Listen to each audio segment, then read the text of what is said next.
The record button's on from now on, you guys.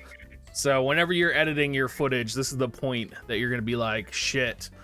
This is where Auronnj. Oh no, it's begun. It's happened. It's happened. The shirt's coming off. Hot. All right, ready? I'm ready. Whatever you want to start. Which one are we starting with? Intros? Greetings. Intros. Hola. We haven't Hola. been here for the last hour. Yep. Oh. All right, here we go. All right, welcome everyone. It is Intervisions time. This is a brand new web show that I am going to be doing with a bunch of absolutely amazing people in our community. This is incredibly nervous to set this all up and get it working, but Diggs has been awesome. And we got a bunch of wonderful people here, so I'm going to introduce them. Of course, I'm Umbra, but today joining me on the very first episode ever, we have the wonderful Dr. Diggs. Sorry, yes, I'm here. Hi. Hello. Sorry, Giant sent me a message and I was reading it and I'm like, what? Wait, what do I need to do? But hello, everybody. Great start. Hi. All right, and we have the awesome Reindell.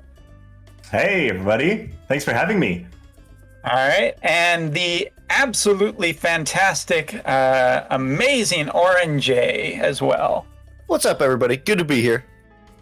All right, so this is the first time, so I'm sure there's going to be lots of flubs. We're doing this recording all live, and we don't have any sponsors yet, so you guys are totally allowed to swear just a little bit. We don't want to upset our daddy Twitch, okay? But yes, we're going to be talking about a lot of different stuff today to do with the WoTV community, as well as different things that are going on the JP side and the global side. And normally I do all my stuff in a lot of isolation, so it's great to have a bunch of other players here to tell me what's what. So I will divert to all of your expertise, and let's just get right into the first segment because we don't want to be here all night. So we're going to start with a section called Revisions, which is basically looking back into... Oh, no, we're not doing revisions yet. Sorry. Oh my God, I'm already flubbing this. I want to know how you guys have been doing. What have you guys been doing for the last little bit? What's up? So let's start with Diggs. Yeah, my life is pretty boring this week. We have the new version of BlueStacks, which has been running global amazing if you guys haven't used it yet. So I've been farming a lot of stuff, which I haven't been able to like auto farm for a long time unless I was on my phone. And I've been playing a lot of ESO, Nier, and been watching Giant play Pokemon Snap. That's my life. All right, so... Let me talk again when you talk. Oh my God, did he DC? Umbra might have crashed, so I'll just go ahead and go. Go ahead, Auronnj. Yeah, Whoa! so my name's Auronnj. I'm a teacher and War of the Visions / a few other games content creator. The school year here in America is winding down, which has been amazing. The idea of a summer break seems awesome. And so, yeah, I make War of the Visions stuff. I teach. I stream sometimes. Mostly make YouTube videos. It's been a really cool experience, and I'm happy to be here. I think Umbra's back, so I'll throw it back to him. Yep, sorry. That's drop frames. Wonderful. All right, thanks, Auronnj. And Reindell, how are you doing? I'm doing great. So yeah, my name is Reindell. I'm a Canadian content creator, and then in life, I guess I'm a marketer. So I'm generally handling everything about marketing for a small company. So that's what I do outside of War of the Vision. And then lately, what I've been playing is Horizon Zero Dawn. I never played this game before, and it's my first dive in, and it's just been so immersive and very fun. So I'm trying to play this on the side. Absolutely. All right. So thank you guys. Thanks for doing the introduction. Yeah, let's get right into the content, shall we? So, all right, this time for real. All right, so let's start off with revisions. So this is a look back at the month of April. what do you guys think about your accounts? What's been working? What hasn't been working? Do you have any regrets for anything you've been doing? Because that's something I don't talk about as much as I should, but sometimes you pick the wrong horse, so to speak. So let's start with Auronnj. How about you? Yeah, okay. So for the last month in game, obviously Global just went through 1 year anniversary, Final Fantasy X collaboration, and now we're in near collaboration. We've got King Mont coming up. Like, it's a super busy time in game for Global. I don't regret at all the Final Fantasy X units. There was a lot of talk around like Auronnj not being super good, but I'm kind of named after him, so of course I went hard for him.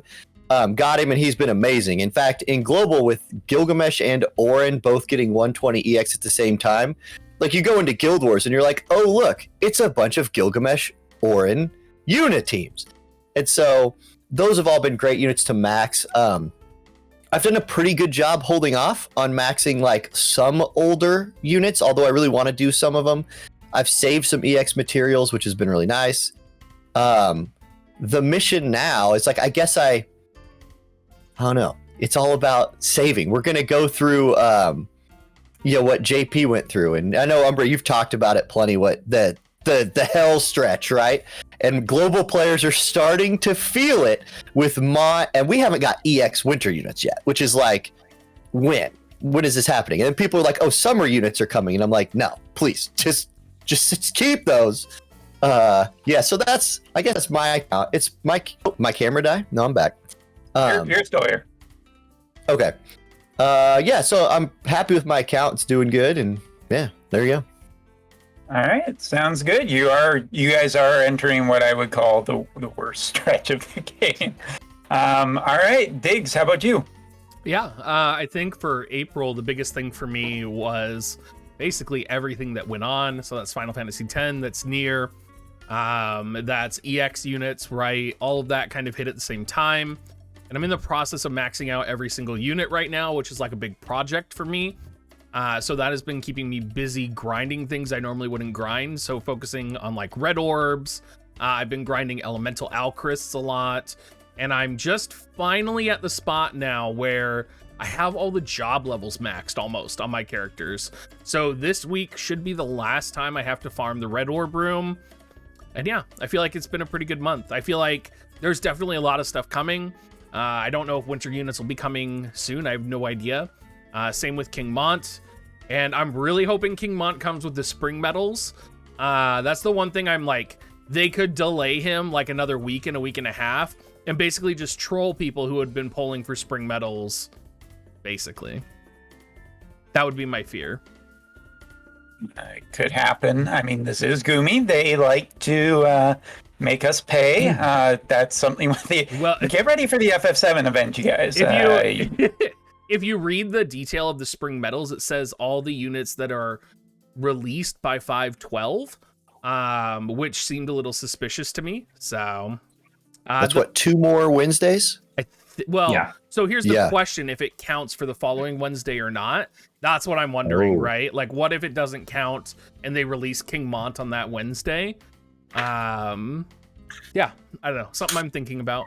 Watch, we get Spring Medal 2 shop. They release right. They give us a new medal shop, and all our other medals are trash. That would be so sad. Oh yeah. You guys heard it here first. Lord Mont coming May 13th at 0001. And he won't be in the Sunday news. It's a Thursday surprise drop. Oh, here you go. Sure. Yep. That sounds about right. All right, Reindell, how about you? How was your month of April? My month was pretty up and down, I'd say. So I guess you asked about regrets. I went way harder for Yuna than I had planned to. I did say, because I recorded my polls, and I said I was only going to do the 9-step and stop there. But I ended up spending 60,000 Vision Ores and not getting her. So I went way above budget. So after that point, I stopped holding on anything until To Be, and then I maxed To Be when she was released. So overall, I'm happy about the month, but I've had something to regret. And yeah, people, if you set a budget, respect it, or at least give yourself a day or two before continuing. Otherwise, you fall into like the sunk cost fallacy, and that's a terrible place to be in. And then I guess fun stuff on the other end is I did 2 MR only challenges. One where I was trying to build a MR team to fight the Mono Waters that were out, and then another one where I did a MR only team to fight the Yuna, Sakura, and then whatever other light team combo. And these were super fun to try and record. Nice, very nice. All right, so I guess I should talk a little bit too. I'm here, so month of April on the JP side. Obviously, like April, the beginning of April was really weird because we got the announcement that 7 was coming, and then it was an immediate like, oh well, I'm not using any resources on anything for the entire month. We got Charlotte, who turned out to be Cloud's best friend, as it just so happens to be. And yeah, I skipped completely Charlotte, and then I went on the Cloud banner, and I got Charlotte instead. So whoops, that was a mistake. And was just holding back all my gold and everything. So month of April, I mean, it's been good. I got Cloud, I got Tifa, but I skipped so much of the gold banner for Charlotte that now my Charlotte's 69, which, you know, internet will say is very nice, but any WoTV player will tell you not so much. As a middle school teacher, I can confirm whenever you ask somebody for a number, you get 42069. That's every number. It's Nice. a sad truth. All right, so let's transition into the next segment, which is prevision. I guess we went from revisions into prevision. So the month of May, predictions. Well, global, I think you guys are going to be seeing a big cost Mont for sure. That's actually my little bit of prediction here. And I also think that Rule will be showing up as well, which is the Earth Elemental Scholar Mage, basically a mage that is good against other physical against physical units. And JP will be going into its 1.5 year anniversary, as well as we've already started with the Aerith and what's the other guy? Barrett, Guard, Scorpion, all of that. So getting into your guys's, what are your predictions? What do you think? Is there anything that you... I guess also, I feel like it's pretty certain you guys are getting double cost Mont. Will you be going for Mont? And how hard? All right, let's start with Reindell this time. I actually won't be going for him. I don't really have a good tank on my account, but honestly, I don't like running them. Not my jam. So I'll be skipping King Mont. But if he has a 9-step, I'm thinking of doing the 9-step to get his shards, and then when I naturally pull him eventually, he'll be easier to build. But I don't want to go above budget this time. So there's that. And then another prediction, I'm expecting Freyevia ZX Job to be coming in the next couple of weeks as well, alongside the Vision card, possibly. And if they do release that, I'm going all in. She's one of my favorite characters to use. So that's my biggest prediction, I'd say. And I know you guys don't play the JP side, but Reindell, I'll get you to chime in here. 1.5 year anniversary for JP. Is there a character you're expecting? Because right now we don't know anything. I'm thinking it might be the Final Fantasy IV rerun, because it's been a while since it's been released, and they might do that because there's a lot of fans of 4, so it would be a good spot for it to possibly rerun. I don't think they'll do another new collab right after doing FF7, so that would be my bet. All right. Good predictions. I just noticed that my camera has ember rays on my side, so that's amazing. All right, Diggs, how about you? What are your previsions? I'm not going to pull for King Mont. I will go for his shards. I'll probably do the 9-step up, but I'm not going to chase, because I am going to chase Her Royal Majesty Queen Helena when she comes out. And if I'm going to chase one of them, I want to chase Helena, not Mont. I think we are most likely going to see Ruel this month, probably Freyevia with the VC as well. Am I excited for Ruel? She'll definitely be a fun unit. But again, she's Earth Element, so I mean, you know, there's not very many good Earth Element units, it seems like. It seems to be one of the elements that's kind of forgotten about, with the exception of Eileen, of course, Auronnj. But On the JP side, I think we will probably see, I would hope, another Tactics banner. I think it's weird that we haven't gotten any Tactics EX units yet. It seems like it's quietly been forgotten about, or it's intentionally being planned with the release of Charlotte and Cloud into Thunder God Sid EX would make sense to me. Not to mention you have Agrius, who's also Ice, Barrett, who's also Ice. There's just a lot of combinations there. Delita, who's Fire, right? I don't know. Seems like that would be the direction they should be headed. All right, good series of predictions, and let's move on to Auronnj. How about you? What do you got for us? You know, my prediction was also a Tactics rerun. I think for exactly the same reasons, the elements match up, and I think a lot of people, even if it's not ideal, want to run mono element or at least 2 units of the same element. And so Orlando and Agrius, who are just strong, will get people to pull. And then I think they add another new unit in there, right? Like, some people are thinking like, oh, Sephiroth is the secret drop, and there's just no way. That dude is a whole banner by himself. He's a whole nother reason people will start playing the game, so I don't think that's coming. But I do think you get like maybe like one of Ramza's brothers, or some of those Temple Knight, I forget what they're called, like the church knights from the game that are in Brave Exvius. I think maybe some of those come out to try and get people to go a little bit more. But yeah, Tactics is due because, yeah. And then, yeah, okay, that's it. No. What? Okay, JP side, but what about global? Oh, okay, yeah, I was good. Okay, yeah. So global. Here's what Dwayne is always this like interesting thing to bring up here, right? Because in JP, part of the like Hell Week was you got Dwayne, right? And everybody freaked out, and it makes sense. So we have Dwayne, and we have Warrior of Light on the horizon, but Dwayne doesn't have his EX here yet. So like, when do they drop Dwayne's EX?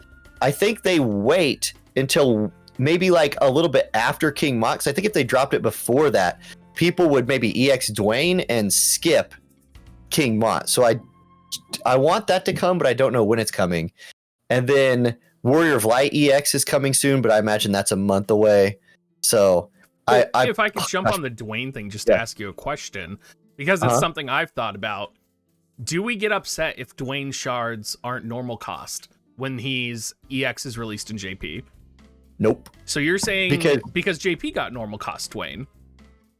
I mean, but we get like, and I make videos about this and people get really bent, right?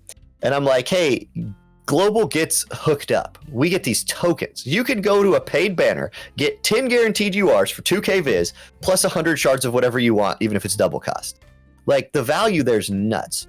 And so I think we get something more in that realm than they just make Dwayne 90 cost. You know, that's I don't know. That's my guess. I'm basing that on nothing. I have no inside information, obviously, but that's my guess. But yeah, I also think we're in no position to complain if they don't. Like, maybe they'll hook us up again, but we've got so many goodies that are global exclusive that it would be very unfair of us to complain just because JP got something better for once. To chime in as well, from the JP side, we are definitely jealous. I mean, you guys have, if you look at what you guys have gotten, I mean, yeah, you got that, but even the fact that your dailies have been better than us for almost ever at this point. A lot of JP players, like, also it's not unnoticed on the Twitters, on the forums and everything on the JP side. There are people who have noticed, and we're not exactly the most happy about the fact that, you know, we haven't got that. So like, when it came to Dwan, I mean, you had a monumental thing that happened where all of the top guilds said, look, this is enough. And that's quite a thing, because we never even saw that in the Brave Exvius days, where something that colossal happened, where it just went like, okay, hold on, put on the brakes, we're stopping this. So yeah, I mean, if Dwan, I get that he was a global exclusive, but if really, as far as I'm concerned at this point, if that's like the least thing you guys get, it's fine. Well, and if they change it, if they do a Dwayne rerun, right? and they EX him and change the cost down to 90. Well, everybody who paid double cost for his first shards is going to be like, now hold on, you going to give me 600 shards because I paid for these twice? Well, actually, we all just paid $40 and bought the character. That's true. But, That's true. We didn't have to pull for him. Yeah. So maybe they just do that. Maybe they just do Dwayne round 2 and they say, hey, 40 more bucks. Here's everything to 120 the guy. I just feel like there's no good way for them to release Dwayne EX. Like, I think no matter what they do, they're going to get, like, people are going to be angry. Well, and like when you catch yourself in these situations, when you're like running something, right? And you've screwed somebody over and everybody's mad. The way to get out of that is not to try and like balance the scales precisely. The way to get out is just hook people up. Say, our bad, here's a bunch of stuff, enjoy this. And then everybody's like, okay, I feel a little better. Well, and so the question is, should it be 250 regular cost then to balance the scales? Like, no, I seriously just think they released. I think they released the original $40 Dwayne, and they released the $40 EX pack, and say, "Hey, global, we'll just." That would be a good idea. Release another $40 Dwayne, or make him permanently buyable, maybe. Yeah, because we prove over and over again in global that we will just go buy something. Like, we love to gamble. I love to gamble, but hey, or here's Dwayne, $40. I'm like, yeah, cool, sweet.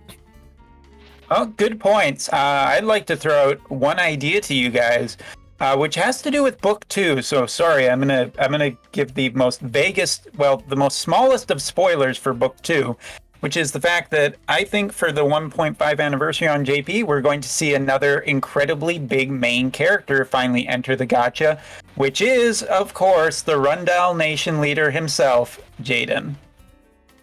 That'd be awesome. Is he double cost? Do you think he's going to be double cost? I think he's going to be double single cost. He's going to be a double statted unit, but I think they've gotten way too much blowback, and 7 has been enough money that they can probably release Jaden as the Duan situation where he is going to have incredibly high stats. I think he's going to be Earth Element to really screw everyone who just got Thunder for the last month. And that's going to be a big boost for the Earth Element. A lot of people have said Fire. It could happen, but I think we're going to be seeing more along that lines of I think Earth needs a big boost, and this is a good opportunity to get a big boost. And for the anniversaries, they tend to focus. I mean, last year we got Glassy and we got Laswell, so it's probably going to be a more Brave Exvius anniversary. Who knows? We might actually see that Glassy they promised 1 year ago. Yeah. It's been 1 year. We haven't seen anything for that. Well, and notice how none of us predicted in our like global predictions, you are Zazan. Because they gave us the vision card for free like 3 weeks ago, and we're like, oh, here he comes, and now we've all just like, never mind. See you in 12 months. They did say that it was still in a while in the future, so I'm not expecting it soon, honestly, especially seeing how long it takes them to release the new Glaciella. Then one point I would have in favor of Jaden not being double cost is I think they might want to keep leeway to create a better Jaden, just like they did Ruin Stern and then King Mont. So they probably don't want to do him double cost immediately, because if he's so popular, they want to be able to release him again. Well, yeah, that is definitely a possibility. I had a thought and it's just gone now. Damn it. That usually means that it's probably time to move on to the next segment. But it'll be interesting to see what happens with the 1.5 anniversary. Oh yeah, I remember now. It was a year ago that they said FF7 was coming soon. So take that for what you will, globalers, as in terms of your Zazen. But I think it's time that we should move on to the next segment. This is kind of a surprise one. So this is something that was added last night. And Diggs, I'm sorry about this, that I did not give you fair warning. This is about the producer letter May system, or the May live letter, which we were waiting for. Diggs and I were like talking about doing the stream for a bit, and it's just like, all right, should we wait for the letter? And it's just like, when's it coming out? Finally came out 30 seconds before May. So there's just a few points I want to touch on. So first of all, There's going to be a semi-spark system that was announced. This is brand new, and we don't have all the details about this, so take this with a grain of salt. But I guess we'll just get some quick reactions through the 4 major points I thought about. So first of all, the semi-spark system will work as in on selective banners. You will be able to get a brand new type of currency that you will be able to trade for shards of units you already have. Let's get some reactions from you guys about this one. So start with Auronnj. So yeah, when I played the first gacha game I ever played was now I can't remember the name of it. Really old popular gacha game, out for a long time. There's like fighting games of it. There's an RPG coming out soon. Grand Blue Fantasy. Grand Blue Fantasy, yes. That when I first started playing that game, it was out for a long time, and everybody was like, "Oh, we're gonna spark this thing. We're gonna spark that thing." And I was like, "What the heck is this sparking?" And it ended up being like the best thing you could do. You saved up enough currency till you could spark. And so if it's something that gives free-to-play players, or at least like minnows, right? Because right now in global, the biggest hookups have gone to dolphins and whales. And that makes sense. They're making money. Okay, I'm not holding that against them. But something that gives the free-to-play or the light spenders an opportunity to be like, I have 80k Visior. Can I get something for this guaranteed? If they can get like a spark, well, okay. And maybe if we know more about what the spark system does, I don't. So if somebody has more details on how it works, we don't have anything yet. This is an incredibly vague thing. We know that it is coming somewhere in the middle of the month of May, but it is about as vague as it could possibly be. Well, anything that would reward people who just barely spend or are free to play, because we like, even though that the game doesn't make a ton of money off them, we do need a healthy base of players for the game. So I think that's a good idea.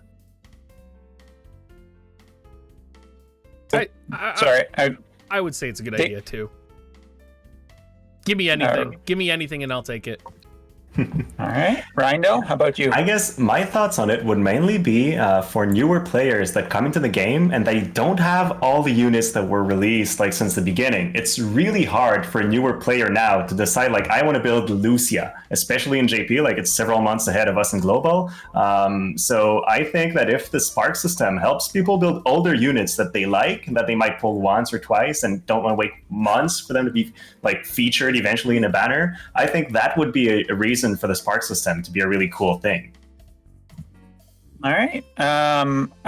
Also, I just noted someone in my chat asked, what is a Spark system? A Spark system is basically, in a lot of other gacha games, if you do enough pulls, you can essentially get the character that you want, or you can choose a character, or if you have enough character shards, you can actually create the character, which is something that is in Taga, the Last Alchemist Guild, which is made by the exact same people. Matter of fact, most of our systems are copy and pasted, but still, it's something that's kind of missing for us. So this is news. All right, next, keep it moving. Guild joint battles. So this is going to be a new feature coming for guilds where you and your guildmates will be fighting the exact same boss. No details about rewards or anything yet, but something new for guilds to do. Quick thoughts. Let's go Diggs first. Yeah, sounds great. Anything that kind of encourages guild play, I think, is wonderful. I've been wanting them to change the guild play for a while. I wanted them to go in the different direction where maybe you could do like 5-man versus 5-man guild battles or something like that. We're releasing a video later this week on my channel where Bismarck and I talk about like the one change I want to see in War of the Visions ever. And it's really just a change to the GVG system, whether it's more of like a defend your stronghold or something like that. So I think anything that sees a change to guild joint battles, whether it's adding PvE elements or adding other elements, kind of helps push guilds into a direction where they're more relevant. I'm excited for it. All right. How about you, Reindell? I think it seems really cool. What I'm hoping is that it doesn't have to do with people getting in at the same time, similar to a 2-hour War Division raids. But I would like to see something like the FFBE raids, where it's like one bus, for example, that you have for the whole guild, and then you need to defeat it several times as a guild to make it stronger, get more rewards. So players can still do it a bit individually, because not everybody can tune in at the same time for guilds. But you do get rewards the more people participate in. Sounds good. All right. I think that's totally reasonable. And Auronnj, how about you? Yeah, totally agree. More guild stuff is awesome. More, the community in this game is the best part of this game, in my opinion. So more ways to interact with your guild. And then I agree with what Reindell said. Like, that is probably the way they go with it, I think, because like you just mentioned before, this game has a lot of copied like mechanics and things from other games. I think just take the FFBE system, put it in here, boom. All right, sounds good. And next up, the selection quests are improved. So you guys know what selection quests are, I'm sure. Using lower than UR units to get specific UR units, such as the Earth Elemental quest that gets you a copy of Moraga and all of his shards to build him. So selection quests will be getting improved in the future to allow you to use the UR unit you get from the selection quest. So for instance, first mission, you end up getting your copy of Moraga. Every other subsequent mission, you can actually use Moraga. All right, some thoughts. Reindell, let's go with you first. Well, I'm a guy, if you guys know my channel, I do a lot of MR content. So obviously I have to vouch for the MR teams. I think the selection quests that are currently existing has been cleared by most players. So is it necessary to give them this help? But on other side, I'm thinking for older players that may be true, but for newer players, these quests are very difficult, and then giving them the possibility to use the unit they're currently building might give them a hand up. So for that reason, I can't disagree with the decision, but I still hope players will find this to be a sufficient reason to build strong MR teams, because they don't get to shine as much in PvP, especially with the EX job system. So they need one place where they can be played and need to be built. Now, I'll tell you right now, selection quests are not autoable content as far as my experience. Auronnj, how about you? Yeah, build your less than UR units. Like, that's Diggs is on that quest right now. He's going to be ready for this thing. I am not on that quest right now, so I need to begin that quest right now. That's my thought. For anybody in chat who's wondering, it goes light, earth, wind, and lightning in that. But lightning should be pretty easy because Thalia/Saria exists. Diggs, how about you? What are your thoughts? I don't see it as an improvement. I see it for like newer players as an improvement, but I think for global players, we know they're coming. You should be preparing for them. As Jayy said, he's not prepared and he knows he should be preparing. Like I think if you're not getting your MRs ready, even if you're just leveling them to like level 75, right? Or, you know, awakening your Azure spheres once at a time to get your units ready. Definitely the way to go and to start preparing. So oh no, I've had a disconnect. You're still here. Yeah, we still see and hear you. Yeah, you're still here, present. Well, if Umbra's not here, I'm just going to show you guys. I'm going to start my quest right now. I'm going to make a light team, and I'm going to start leveling them up. I highly recommend Marial and Elshra as your main units. They are incredibly strong in all content. I love those guys. I love Marial. Marial's really good in class match, too. Oh, yeah. Oh, yeah, it's crazy. Umbra, can you hear I us? honestly didn't know that we could only use not UR units. Like, I thought I was fine, so I was like, I got all these URs leveled. I'm gonna crush this thing. Turns out, no. Yeah. There we go. I think I'm back now. Yeah, you're back. Yes. Yes. Yay! All right. So last thing in the producer live letter, the May EX batch. Really, there are two units that I think we need to talk about. I mean, Fina as well as Fina and Helena are going to be getting their EXs as well as some lower tier units. And I think Helena is already probably going to be pretty strong. I'm not too worried about her. But the URs I'm more worried about, maybe, at least one, Engelbert will be getting his EX, and as well as Ruin Stern, because let's face it, the Dark Element was not strong enough already. Quick thoughts about it. Diggs, let's go to you first. Yeah, Ruin Stern's gonna fucking kill you. That's just the way it is. Not too scared about Engelbert. His weakness to magic can be exploited pretty easily, and there's a lot of magic units. Specifically, Black Rose Helena is just gonna obliterate him. I'm not too worried about Engelbert. Unless their meta shifts into like piercing or something, I don't think Engelbert's gonna be a big deal. All right, and Reindell, how about you? Well, I guess for all EX jobs, like they seem to take one direction and send that character really into that direction. And right now, for Engelbert, I'm hoping that he gets more, he provides more to the team, right? Because he's still a really good tank, even in the face of 120 units, but he doesn't do enough damage or status effects. So if he gets some of those, I'll be happy. Runestern, I just hope he doesn't get more tanky, because even now, he's still a really strong attacker in general. And if they keep giving him attacks, I'm fine. But if he becomes somebody who can take 2 to 3 hits because of some random single target resistance or area resistance, he's going to be a monster, and it won't be fun to fight him. All right, and Auronnj, how about you? What do you think? Totally looking fun to Papa Engelbert coming back to the game. We get EX Ayaka, EX Engelbert, EX Orlando, throw it all the way back to week 3 and just run that squad. Then Eileen wins again. That's the whole reason I want all that to come back. But no, I think it's cool. Engelbert's an awesome unit, awesome character. Ruinstern is going to be OP. There's just no doubt. Yeah. All right. I personally think that Engelbert, I'm really hoping that his EX shines. I hope that he gets hate generation. I hope he can compete with much newer tanks, because he has fallen, I think, quite far behind. And if Agrius as well gets, a really good EX, then that's going to be even more competition. But hey, if everyone's a good tank, that's good news for all of us. So.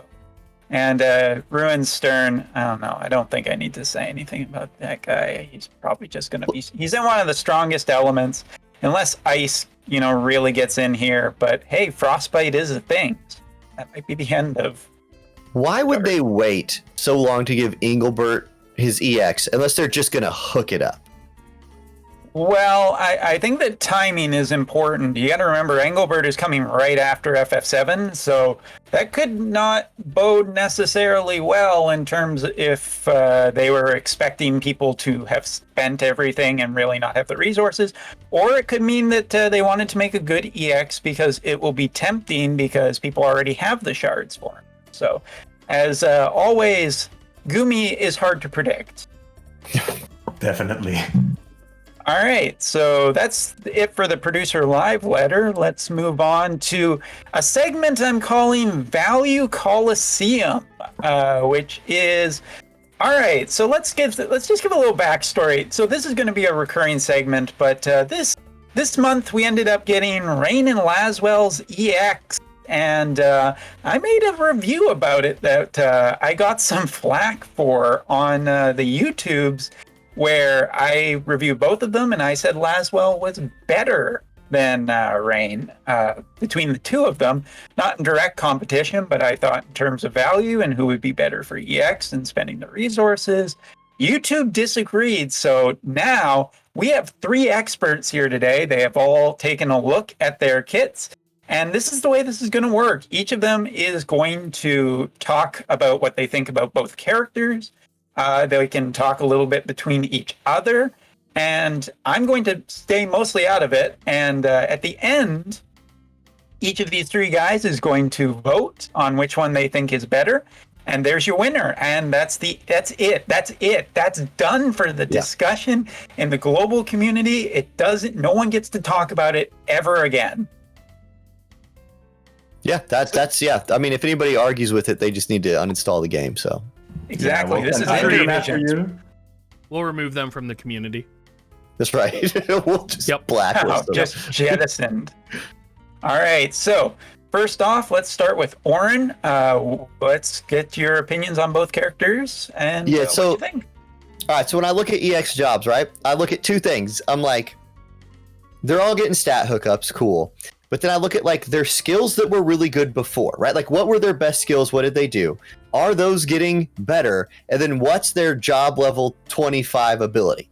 So with Laswell is like this evasion unit who gets a shield that just prevents damage one time. And so it's always like he had an extra little pocket evade if somebody dropped 100% hit on him. That ability is getting better. It's getting another cast. He can now use that 3 times.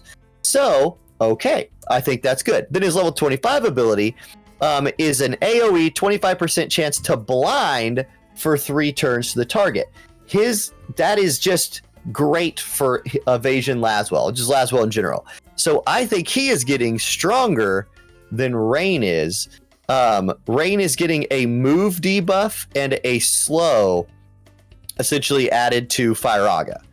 And like, Rein's also just a tank. Now, Rein's cool and he's a good tank, but we got Charlotte, right? So Laswell's my vote. Boom. All right. Thank you, Auronnj, for your opinion. Let's move on to Diggs. All right, Diggs, I want some hot takes. Let's go. Yeah, I think Rein is garbage. I think that, the JP community has had this long time domination of King Mont, which is a fire-based unit. They have learned how to counter fire-based units very effectively. Any composition that is expecting to go up against a meta composition is going to be planning on going up against King Mont as well as Black Rose Helena, so they're going to have both magical resistance and they're going to have fire resistance on their teams.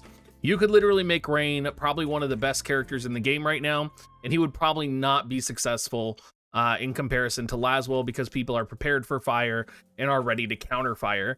If you also consider that a lot of the limited time VCs that buff fire are limited time, it just kind of makes fire a difficult class to justify to newer players, to regular players, to light spenders who might not have all the limited time resources to make Rein good. They're both fine, but I think Laswell is going to come out on top just by the fact that Rein already has all of these disadvantages going against him. All right. Well argumented. All right. And argued. Sorry, argumented. That's an interesting word. My brain works. All right, Reindell, how about you? Let's get your opinion. Well, I'm gonna have to disagree with my two partners here. I am a big fan of Laswell. I use him a lot, and Ice has gotten a ton of support with the elemental abilities from vision cards. So obviously, all that's going in his favor. But if I had to compare both characters, I have to think about usability and then other characters you can use in their place. And like Ice Slashers, we have so many other Ice Slashers that are great. You can run Gilgamesh, you can run Auronnj, there's now the new guy with the greatsword, I don't even know his name. So there is a lot of competition here. And with fire, like you guys have mentioned, there's not a lot. Sure, there's King Mont, who's a physical tank, but there's no other fiery magical tank. And there's really just like one other good magical tank, that's Charlotte, that's available on long time content. So sure, in PvP, in a lot of content, Laswell will perform better, but there will always be content where you need possibly a fire mage or fire magic tank, and there probably won't be content where Laswell is the only unit you can use. And then for live PvP or manual play, I like the idea of running a Rein that can slow people, that can strike directly at their AP with his knight abilities, and that can AoE reduce move, thus protecting everybody behind him while being a good frontline because he's tanky. So I think he will have some usability that's pretty unique. And while I really love Laswell's kit, that's the one thing that I think Rein will be better at, is just being more unique. All right, so gentlemen, everyone's talked about it. Let's see. All right, let's just double check the votes. Auronnj, what's your vote? Laswell. All right, Laswell it is. Diggs? Laswell. All right, and Reindell. I'm losing, but I will stick with my Rein I stick with it. I think there's ways to make him work. Did America just drop democracy on Canada right here, or am I wrong? Yeah, I'm getting I'm really getting beaten up by you Americans. It's okay, you guys have healthcare, so I mean, there's always that. I mean, oh my God. that's all because Umbra doesn't get a vote. I'm sure he'd side with a fellow Canadian. Well, let's actually, I did want to talk about one experience I had this week now that you guys have voted. And there's another part coming to this discussion in like half a second here. But this week I ended up facing a combination team actually a couple times of Lord Mont and Rain. And it shut down my Black Witch Helena, and it shut down my Yuna, and it shut down my Dwan. So there might be some decent actual, a decent anti-ice team for the future, which is good, because we have to talk about a little bit of a data mine that came in the last 12 hours, actually. This was a surprise. WoTV ended up really hustling on the FF7 Part 2 data mine. We got Aerith and we got Barrett details, but we also got a surprise, a new vision card for Laswell featuring Laswell and Shiva on the card. And woof, this card, oh boy, we got the ice element card might be the strongest element now, boys. So this vision card, for anyone who doesn't know, single person effect is 25% attack up. Trying to remember exactly. Maxed for the entire party is 25 human killer. And there were a couple other effects that I just can't remember off the top of my head. I have it up on my screen right now. So it is HP 313, attack 152, defense 4, ice individual unit attack plus 30%.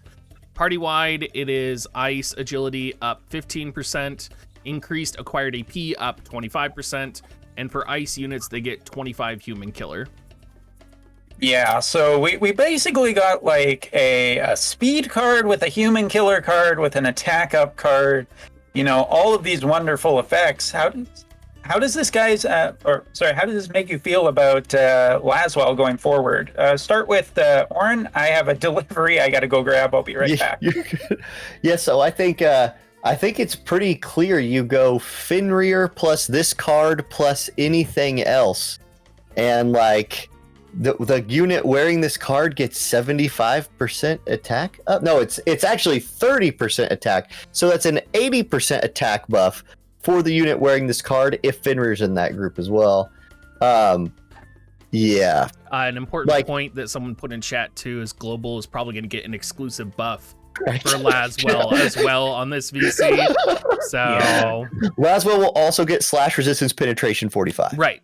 So, yeah. Then one thing I want to say, we did say it was man killer. It's man killer on physical attacks only, so it doesn't work for the mage part. Or Medina. Is there ice mage units? Medina? just Medina. Just Medina. Maybe? Rosa's a bow user. She doesn't use magic. Yeah, and she has a ton of physical attack as an archer. Mm-hmm. Umbra, you missed our data mine. Are you back? I am back. We data mined. There's actually Valentine Salier. There's a global buff on this for Laswell that's 45 slash resistance penetration. Just nobody knows about that yet. Yeah, it just hasn't come out yet. And another 20% agility. Uh-huh. Yeah, that's right. Just 20% agility and luck. Yeah. Jesus. Oh, Shiva's also an ice card. Yeah. So there, Laswell. You also run Shiva in this group and just dodge everything. So, Auronnj, you talked. I guess you guys just you guys discussed it a little bit while I was gone. Oh, what a good host I am. Oh no. So anyway, yeah. But there's also something I want to put out there involving this, which is, what if there's a rain card right around the corner as well? Well, I mean, yeah. Oh, go ahead. I was just going to say that would definitely turn the tables, because I think the biggest thing that's holding fire teams is that their strongest vision cards have been time limited vision cards. So we can't build them or do anything around it. And then, so they currently they're not hooked up. And the party abilities that are released for vision cards have been highly in favor of light, dark, and ice. And the other elements kind of got screwed up. Like they have some good cards, but generally they're not that great.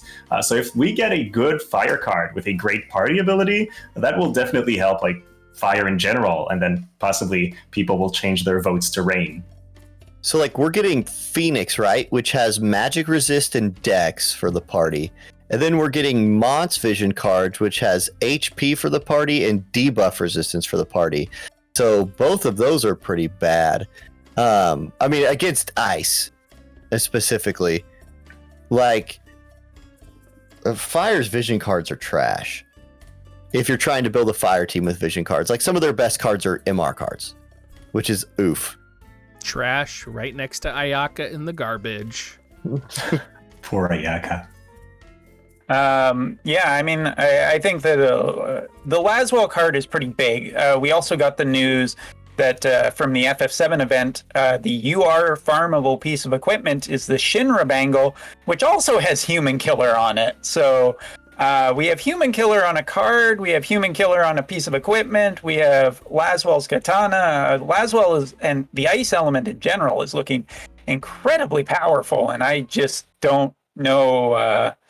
I feel like ice might take the lead over dark in terms of the strongest element in the game, which is interesting because fire, which counteracts it, is essentially a defensive element right now, it feels like, with two of its major units being tanks. So we could be entering a new era of what's going to be the master element, and we're just going to kind of have to wait and see, I think, about this. But this vision card, it is in there, and apparently there's global buffs going on. So, ooh, what an interesting time to be alive. I hope people believe that global buff. Are you saying that Tifa and 2B aren't going to be viable?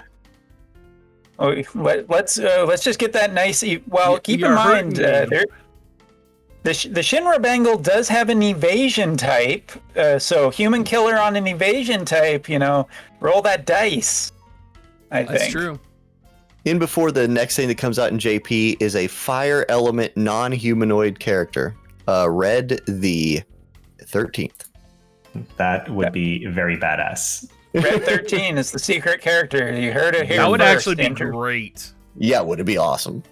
It would be. It would be really cool because that is something that has been missing from WoTV is the non-human characters. How the hell did 2B and 9S end up being our first non-human characters in a game, in a Final Fantasy game of all things? All right, but I think that it's going to be pretty interesting. I think a lot of people like Rain. I think a lot of people like Laswell, and it's nice to see passionate people in the community. But lay off me when it comes to reviews. I'm just doing a general thing. All right. So let's move on to our main topic. This is collaborations. This is a thing that I think has been a contentious point for me in the past. I've held off doing a YouTube video about it because obviously I knew this was coming up. So Diggs and Reindell and Auronnj, with collaborations, we essentially have very expensive time-limited events where before, during the Brave Exvius days, these weren't time-limited. We never had this problem with Final Fantasy characters. And it's not a licensing issue unless Square and Gumi's relationship has gotten worse and they are being far more cautious about it. But we got no connected stories. We have very limited maps. I think that the FF7 event has a total of approximately 5 maps, maybe 5 exclusive maps. And this has been worked on, been planned for over a year now. There isn't any special events. We just get the raids. And I was thinking, you guys have brought up Tactics as well recently.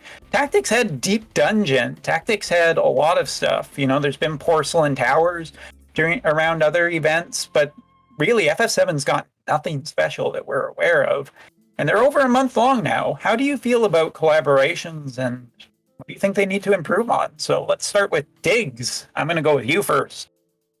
Yeah, it would be nice if it felt like they cared about the game sometimes, particularly from a global perspective. But if anything has kind of shown, maybe in 4 months they'll fix the game, right?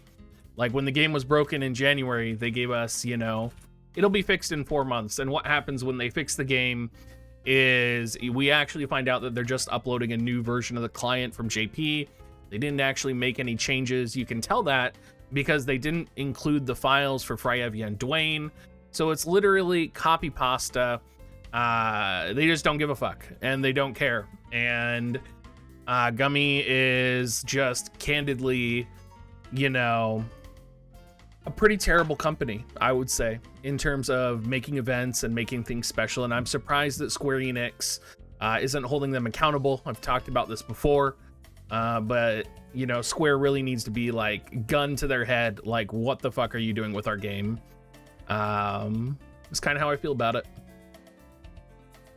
Valid points, definitely on that. Well, Reindell, how do you feel about collaboration? I have a similar standpoint as to what Diggs said, but I think in general, and that could be related to collaborations, but just in general in the game, what I would love to see and what would really improve my experience is difficult content that you have to prepare for, just like these selection quests are right now, but stuff that we keep having to work towards. Right now, there's no end game goal. The only content I feel where I'm challenged is in PvP, but that's not healthy because it's a place where you always need to get the newest units to compete in a way. It's toxic. And yeah, so that's something that I have some trouble with. And if with collaborations, they release stuff like the Deep Dungeon, stuff that you have to manual, that you have to play, and that gives you some insight in the story, or something similar to the collaborations we've had with FFBE, where it was voice-acted stories, where we just got something nice. But just that made it a very nice collaboration, and I would say even more interesting than the Final Fantasy X one. And I'm a big Final Fantasy X fan, but we just got units and a couple maps. Like, there wasn't any story, there wasn't anything with that. So that would improve my experience way more than getting more units or getting more vision cards. Just some stuff to play that's the actual game and not just PvP. All right, absolutely. And Auronnj, how about you? Yeah, I think the thing missing, first of all, I love collaborations because they're hype, but the thing that's missing from them is PvE. They do the box events sometimes, which, by the way, are my favorite PvE events, because I think there's at least a level of, like, I can boost my score by being more optimized, etc. But something, okay, we've done that. Now give me something that's like, okay, I'll give it a memory, right? When I first played the game, Final Fantasy 14 events live, right? And I get to the first boss, and I'm like, finally, a boss fight. Let's go. And I had to, like, level my account up. I was using, like, Y'shtola in there, you know, and it felt really cool.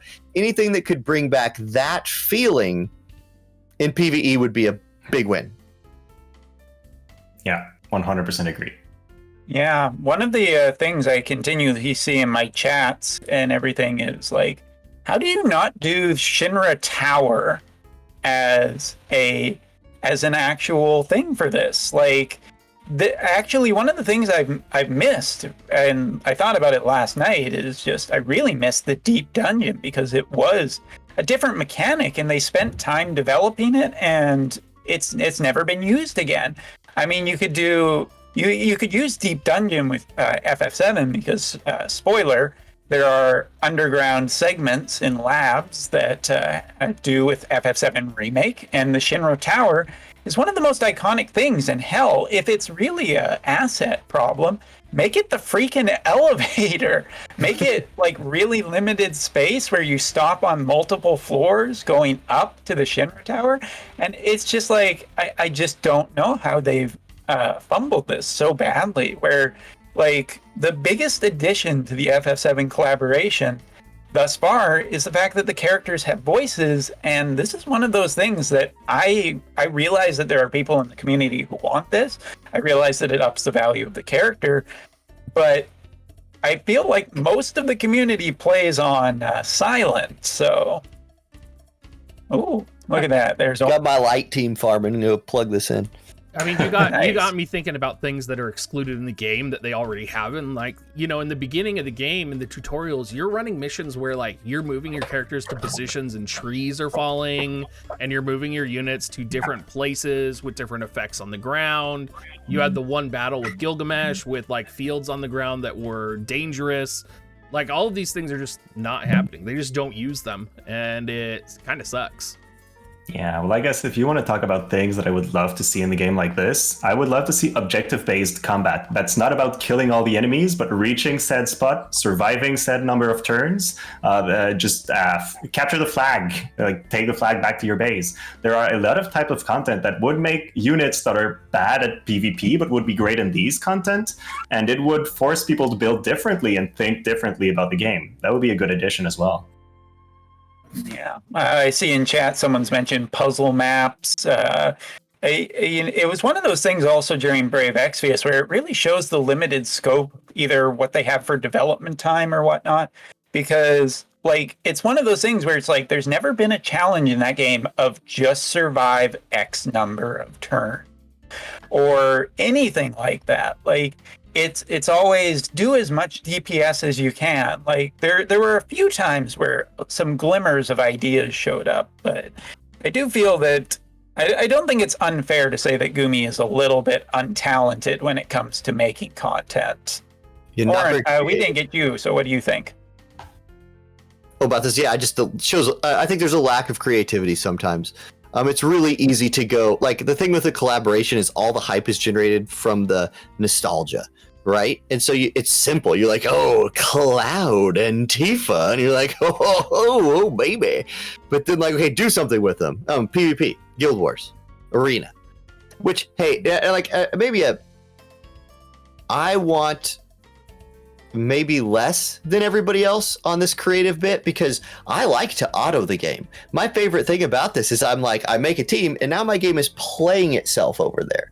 That makes me feel good. Something inside of me feels good about me doing something else while that game is doing something. So I don't want to always have to be manualing, but every once in a while with like a reward, and maybe check this out. Now this is a crazy idea. Mobs drop stuff that is not materials for other gear. Mobs actually drop loot. Check that idea. You are a crazy man when it comes to that, but it sounds awesome.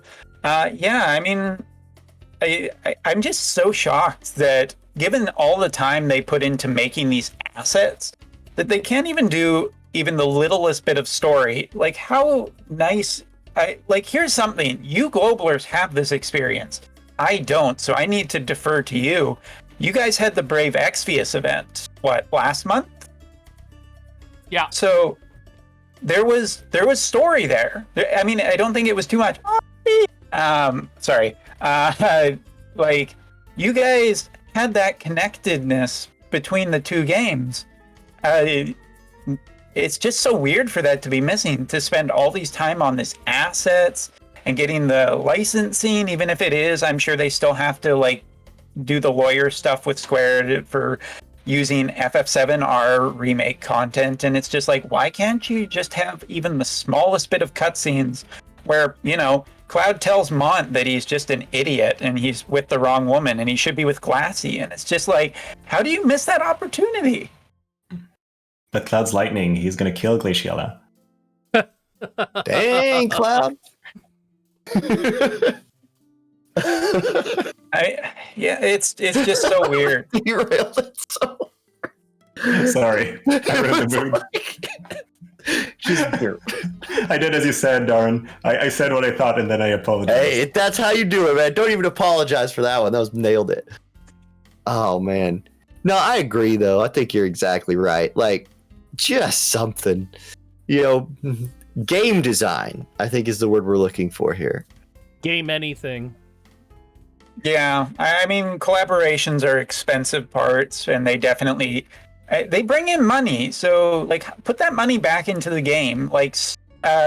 This is something that's a little off topic, but it also still relates. Is the fact that we get so many quality of life updates that don't actually improve the game, where it's like, oh, the UI has been redesigned, and we're doing this, and all of this quality of life stuff month after month after month. Don't stop doing that for a month, please. Just put some time into actually making events and content for us. And if you're gonna, FF7 was technically announced 1 year ago. This is what you came up with in 1 year? And think about it. you have two bosses. You have the Sweeper and you have the Guard Scorpion after a year. So, okay, I'm going to throw a conspiracy theory at you then. And I thought this right when they dropped the Final Fantasy VII news. Was it not kind of interesting that the Final Fantasy VII news came right off the back of all the Wales and JP threatening to quit? Does it not seem like maybe that they weren't done developing it yet, and they just maybe all they had was some assets, and they pushed them out and said, "Here you go, we'll bring in." They played a trump card. That's kind of that was my thought. That's an interesting theory. The timing does work out pretty well, but my only problem with that is that, I mean, FF4 and FF10 really weren't any more content than FF7 was. So I don't know if they pocketed 7 for a while to wait in case of an emergency, but it doesn't seem like the collaborations have improved over the course of, 8 months now? I think the most fun I've had PvE wise was was Cecil's collab. That box event was just enjoyable. The way the map was set up, you needed to kill some things on the sides to get points. So you needed units with movement. The boss, you could do. I don't remember exactly how it worked out, but I remember Cecil was important to it, and he was the free unit. And then Ramza was really good, and he was another unit that we just had access to. And so you got to use all these units you didn't always use. And that I would be fine with just that level of creativity. We're hey, we're going to reward people who built Cecil, who built Ramza, who built Titus, right? Because Titus was the give me unit. And make them, I enjoyed that stuff a lot. So even if it was just that, it would be a step in the right direction for me. Some of us who don't have Ramza as the only unit that we don't have did not find that event very enjoyable. Just saying. Actually, by building all characters, you mean all characters except for Ramza. Correct. In this event, I was using Rosa as a carry, using Laswell to reduce ice resistance, Rosa to reduce ice resistance, and then Gilgamesh, and I was building ice chains to try to kill Golbez because I didn't have any of the units aside from Cecil at 79. But that's cool. Fun. That was really fun. Yeah. It was content where you had to think and plan out your shit, and I enjoyed it. Yep. Yeah. So that was early in my content creation days too, and I had fun making videos for that. And right now my most fun videos now are unit reviews, unit previews. It's all unit, and people love that stuff. But man, yeah, people also loved strategy guide stuff. And you just don't need a strategy guide for Go Auto Farm. You do for Chapter Tower, 12. though. You do for Tower. True. And you got, Tower's true. Tower's not my favorite thing. I'd rather raid. Wow. You're hurting me. You're hurting me. I have Ramza and I don't like Tower. We're just on tribal. Yeah, we're fighting now. Oh my god. Hey, should we invite Umbra Race to our hot tub stream? Oh gosh. Oh yeah, Umbra. Okay. Oh. Yeah. I'm committed. Are you committed, Auronnj? Yeah, I'm going. Reindell, are you committed? I mean, I can fit something with hot tub. Okay. You have to tell me more about the details about this later. Well, I think we're all coming to Japan.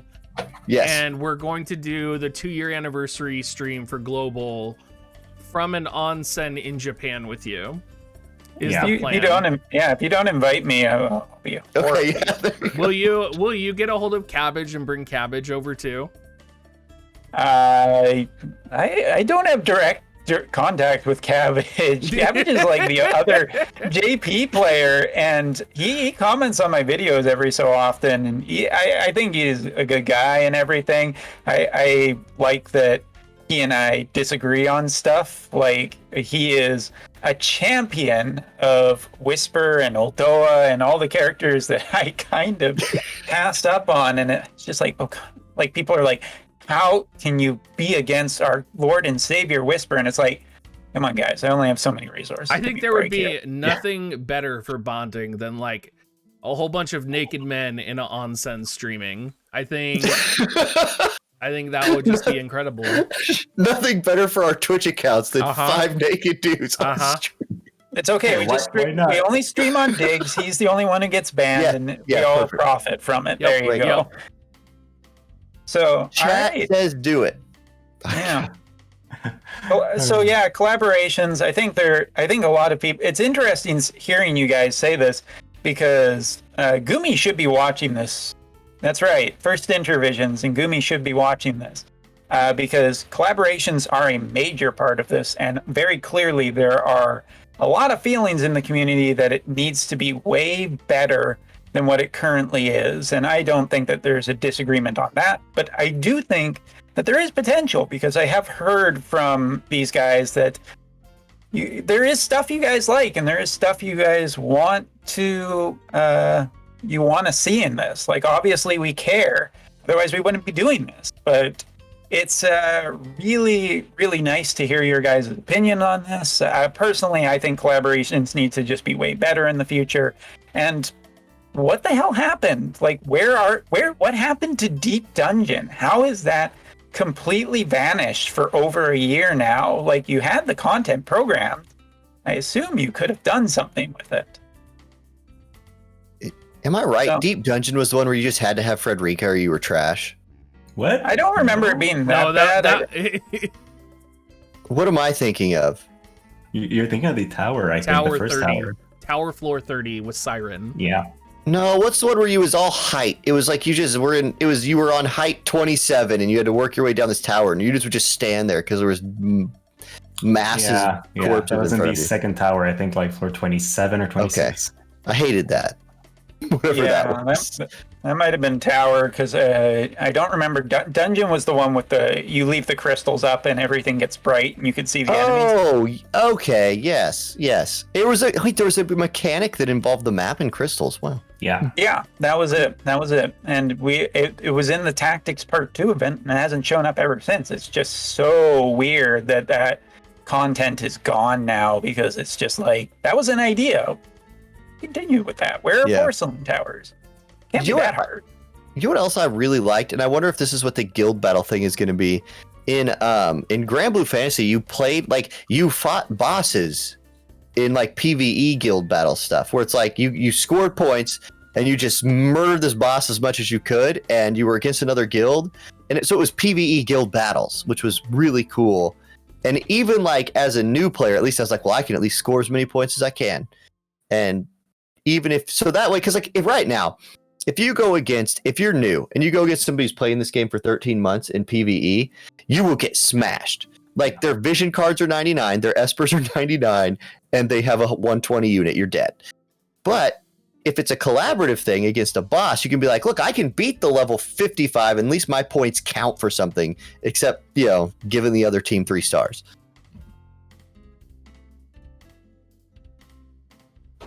And then chat is saying more limited guild battles. Oh yeah, that was awesome. I think limited guild battles, but maybe limited arena maps or stuff like that. Like specific things where you have to do something else than bring the meta units and the newer units. Feel like would be really fun. I feel like that's never going to happen because I'm sure Umbra can verify how broken it's been every time they try to do limited guild battles in JP. Actually, sorry, Diggs, I gotta contradict you on this one. It feels like we've been having a regular stream of them recently. I mean, more so than any other piece of content, other than, obviously the monthly raid kind of thing. But there has been a good number of limited battles that have been, I think recently it was like 500 cost max with male only or female only parties. So they're actually being pretty good about that. Like the but PvP content is essentially you make some rules, you do a little bit of programming, and you throw it out there, and it's very, very easy to do because the users are generating the content, not them. But could there be more? Probably. I mean, I think my guild right now is really wanting to just skip the regular guild battles because you don't get anything from it. It's just coins. But someone on the JP side, there has been a guild already that has gotten to max level. So that's kind of interesting. I think that was about a month or two ago as well.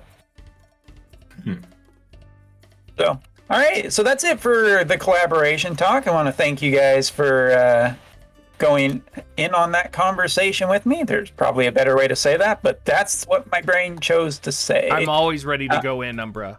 Always.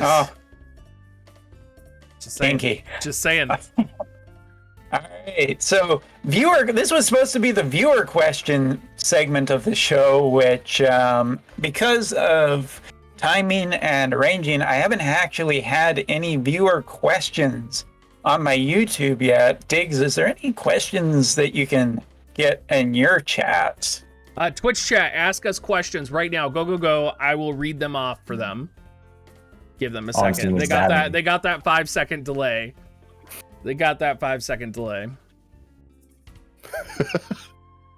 I am not hitting on Umbra. Umbra's not my type. My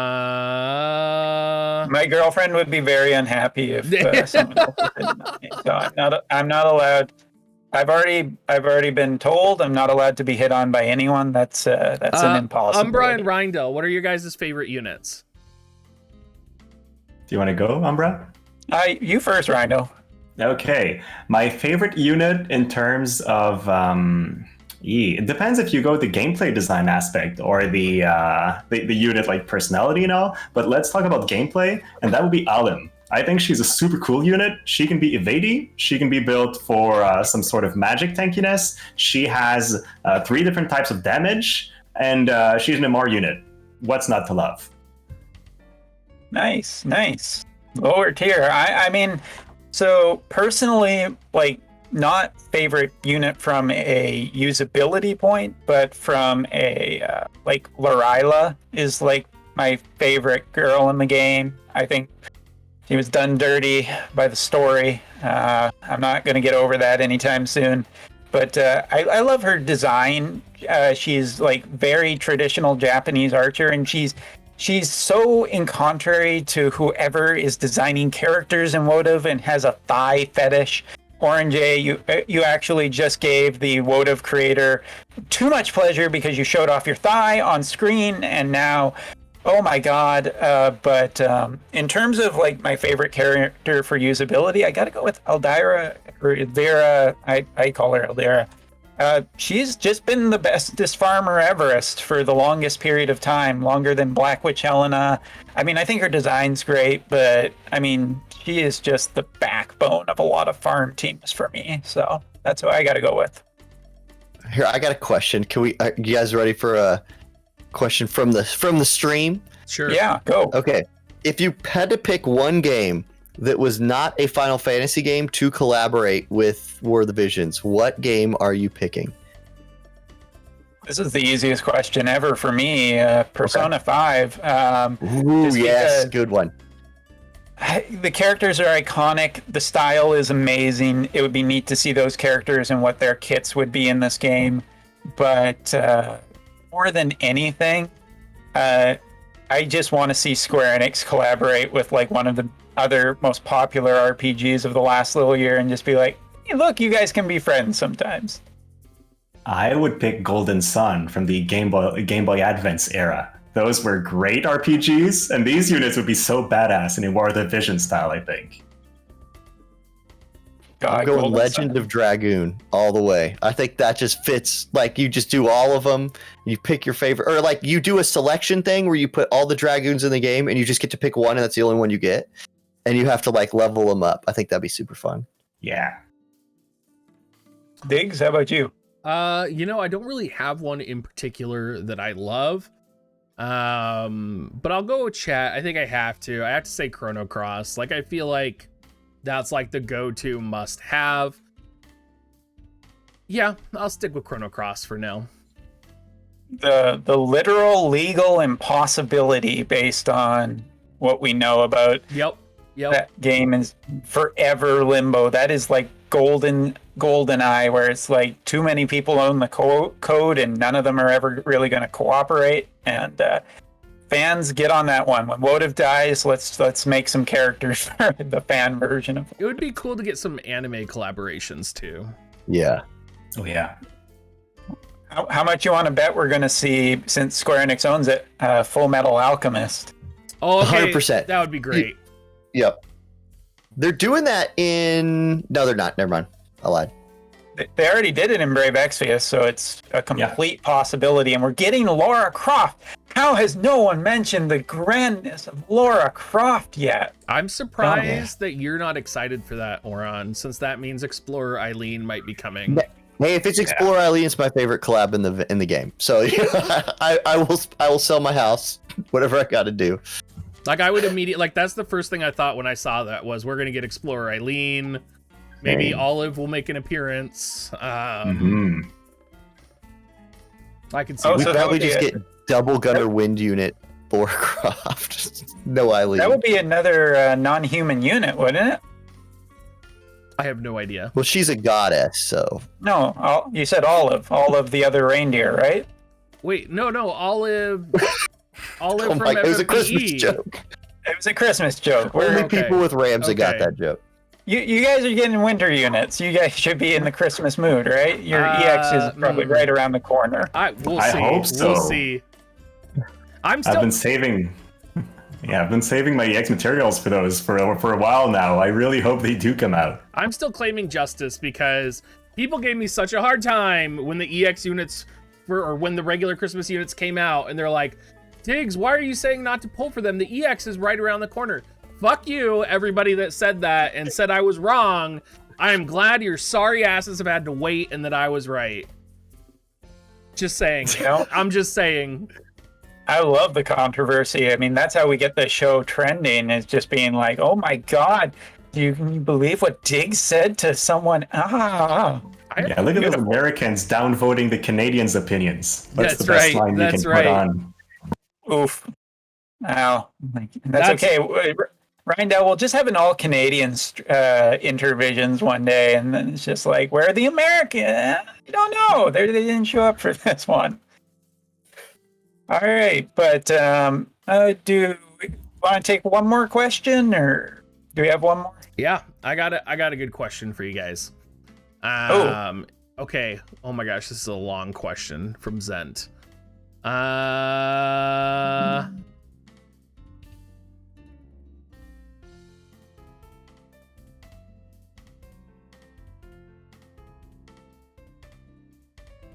Okay, it's even so, properly formatted. I know. Okay, so this is Dr. Zent.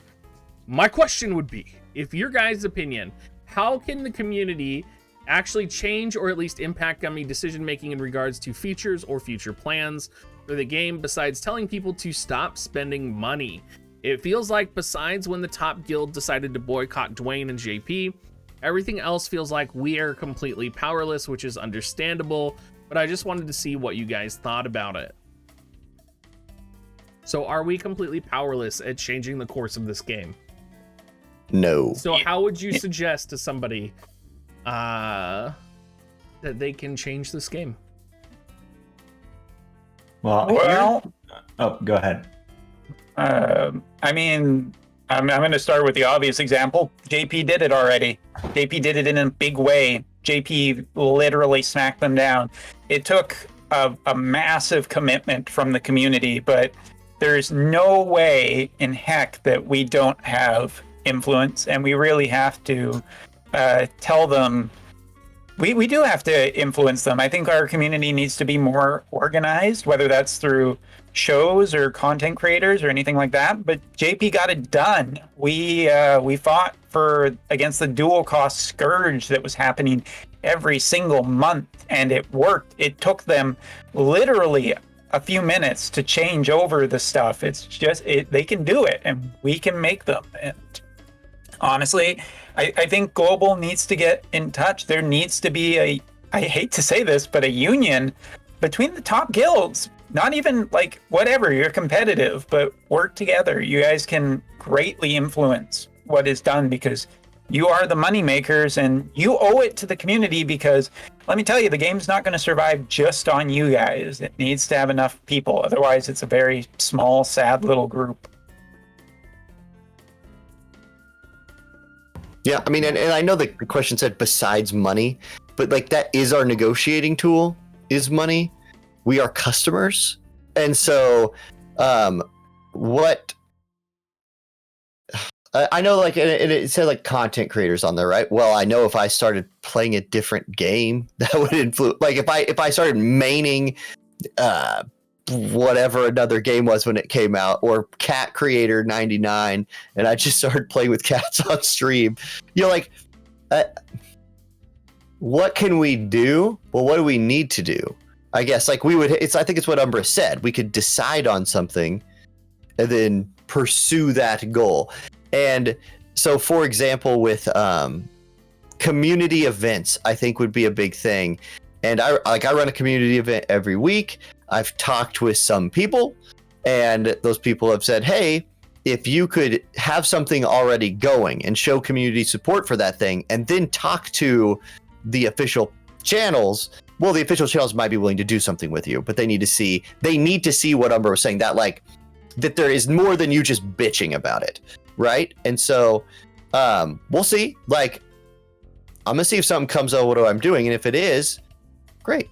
If not, well, then it's just me doing it, and then they risk losing that whenever I quit. So I don't know. No, absolutely fair points. Reindell, how about you? Well, I think, first of all, I really want to side with what you guys have been saying. Like, if people go together and if they have something's already going, that's obviously going to have a good impact. But also in global, we need to keep in mind that most of the game is already designed before it comes to us. And obviously the budget that they have and the way they work on the game is different because they're bringing back something that's released in JP and just making some small adjustments. So I think if we want some major elements of the gameplay and we want things that aren't just what's going to be coming from JP, we would probably have to work together, both JP and global, so that our voice reaches them. So that's probably something that would be very difficult because of the language barrier. But if we could get like the top guilds on both servers at the same time to vouch for a specific opinion, that might have a bigger impact as well on the way the company reacts. Yeah. And Diggs, how about you? What do you think? I think they definitely pay attention. Like, there have definitely been, especially when I was first starting out, like suspicious changes to the game right after I made a video about it. That definitely has happened more than once. But that is also, I haven't seen that happen very often. And I don't think we have much of an impact. I don't know. It's frustrating to say because you would think that the financial impact of not fixing the game for 4 months would be a big deal, right? And they didn't do it, and they didn't really care. And when you think about the financial impact that global can have versus JP, honestly, I think they would be in the right not to even care about us, right? Because they're releasing a product to us that is, substantially subpar in many ways, and they're getting a fraction of the revenue that they get from JP, right? So I haven't seen the revenue numbers specifically in a while. The last time I checked, though, JP was outspending us substantially. And if I were a developer, I would be looking at JP. I would not be looking at global because JP is where the money's at. Interesting. Yeah, I don't tend to look at the numbers either because honestly, I probably should pay more attention to it, but you make good points. All of you make good points about what's going on. And I think that global does need to, you have to remember also that global is global's a different revenue source from us because you guys are essentially advertising dollars for them. That's partly why you guys get some more of the stuff that we don't, because even if you're not directly paying for it, you're making the money in a different way. That is important to note, that you guys do have another way of influencing it. Stop doing the advertisements. If you guys really want, I don't even think you need to spend money to really do it. I think you guys could do, you might have to organize a week of just do it as a community, plan it as a week, and just say, okay, a week of no video summons. Guess what, guys? It's just not worth it. And that might make them actually stand up, because revenue coming in from ad is probably a lot where global is, and I bet it's not reported under Google Play or iOS stores income. That might be why global's spending doesn't seem as big, because guess what? It's coming in from a different source and it doesn't need to be reported. Yeah, I guess I will say, like, I do, however, remember playing this game when it launched. I do, however, remember playing this game 6 months ago, and the experience is significantly better today than it was then. So, like, I'm typically a very positive person. The game is improving, and I think it's important to note, we are comparing this game to what we think it could be, right? Like, there's not a competitor. There's not Final Fantasy Tactics like other mobile game where you go, like, there's other mobile games that are out, but none of them are like this. And so I think that hurts it. I mean, competition breeds creativity and all of that. And this game doesn't have direct competition. There's competition for our time from other sources, but it doesn't have something that's pushing it. So all of our ideas are just pie in the sky ideas that we think are like, oh, this would be cool. And we should keep having those ideas. You should keep saying them. We should keep pushing those because maybe somebody will listen. I do think it probably comes from JP instead of us. But I mean, hey, what doesn't hurt to say your ideas? And the game does keep improving, except for removing the Mog Shot button from the UI. What the hell was that? Whose idea was it to take the Mog Shot button away? Bring it back. There are some people who have some questions in chat, and they're asking specifically about Amazon sales as well. And just because I'm sponsored by Amazon, I can actually answer that a little bit. So a lot of people are saying that Amazon has to be the primary moneymaker. That's actually not true. Out of all the app stores, Amazon is the least profitable store for War of the Visions. And iOS and Google Play significantly out revenue Amazon in comparison to Amazon, basically. So you just hear about Amazon because they sponsor people, right? And so yeah, like if Google Play was like, hey, if you have a Google Play link and you plug it and you get money for it, I mean, the content creators would do that thing because yep, and Amazon's just not as available. Like if you live outside the USA, it's hard to even use it. Yeah, so I mean, it would make sense, like, if you're like, oh yeah, Amazon must be the most profitable way, right? But if you're considering that's only US, and US is, if you're going by, like, WoTV Calc statistics, they're number one, but, you know, the other countries significantly outnumber the US. Yeah. You mean I look at my video, like, I'm always studying my videos, and I get a lot of views in the US, but I get a ton of views in like the Philippines, Japan, like all of these other countries are just stacking up views. And like all of those views are places where like Amazon, or a lot of those places, Amazon coins are not even a thing. So yeah. Yep. I have actually AK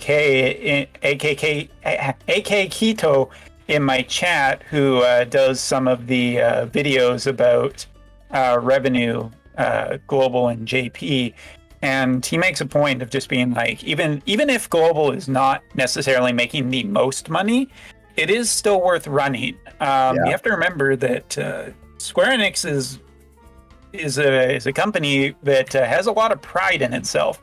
It is one of the strongest things about Japanese companies, is that's why they most of the time won't sell out to anyone other than other Japanese people, because you know they have quite a bit of pride in their work and everything like that.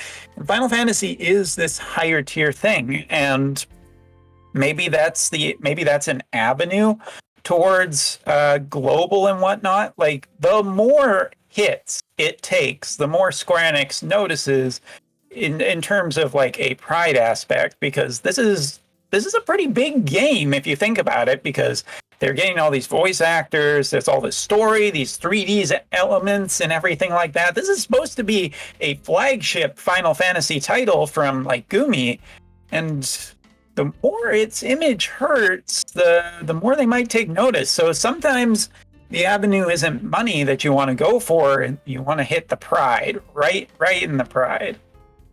You know, and assuming they have people who can program stuff, which I'm assuming they do, right? Despite some of the obvious shortcomings.